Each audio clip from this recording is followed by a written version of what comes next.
Now, let's move on here. What profit hath he that worketh in that wherein he laboureth? What's the use? Why fight it? If you can't fight City Hall, then join them. You hear these cliches bandied about among men, especially godless men in the business world. This is the way they operate. Many of them make money on this basis. None of them are happy men. They're filled with joy. They're difficult, I think, to live with. I imagine their wives have a real problem. And they're never rejoicing. They have the cocktail of the evening. They become sociable for about 2 or 3 hours. After that, it's better to stay clear of them. That is the mood of America today, fatalism. That is the way that many people face life. That's the way they look at it. Now, verse 10, I've seen the travail which God hath given to the sons of men to be exercised in.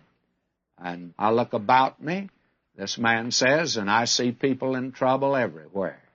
And so if I've escaped a little of it, I just consider myself lucky. That's all. Now, he goes on, verse 11. He hath made everything beautiful in his time. Also, he has set the world in their heart, so that no man can find out the work that God maketh from the beginning to the end. Now, God has let man put the world in his heart, that he might see that there's still room for something else and that the world can never fill his heart here. And a great many men start out, that's the philosophy. I'm going to get all that I can. Life is an orange, and I'm going to squeeze it for all it's worth. And I'll get all that I can. Now, Solomon got the big half of it. He said it didn't satisfy him at all.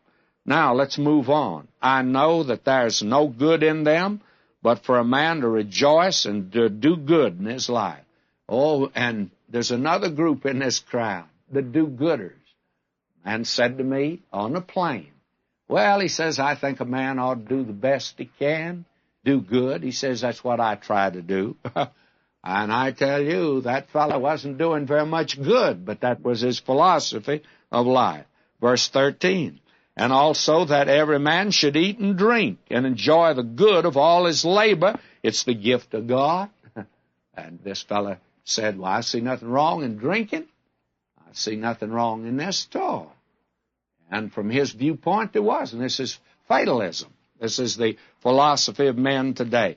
Now he says here in verse 14, I know that whatsoever God doeth, it shall be forever. Nothing can be put to it, nor anything taken from it, and God doeth it, that men should fear before him.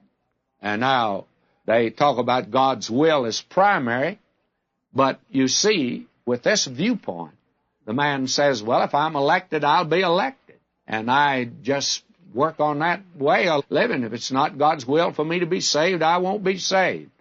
You see, fatalism leaves no place for the mercy and the grace of God. And fatalism said God does not hear and answer prayer. You see, it's providence, it's grace, and it's mercy, and God's love that makes life exciting and brings joy into it and gives peace to the human